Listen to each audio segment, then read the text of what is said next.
Welcome to our channel, Fruity Truth. If you are new on this channel, please subscribe my channel for latest updates about fruits.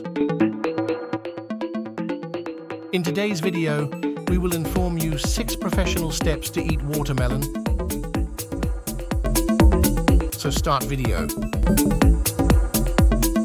First is that choose a ripe watermelon with a yellow spot on one end.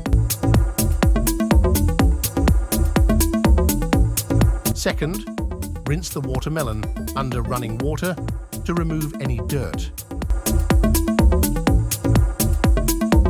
Third, pat the watermelon dry with a clean towel to prevent slipping. Fourth, lay the watermelon on a stable surface and cut off both ends. Fifth, cut the watermelon into wedges or cubes, depending on your preference.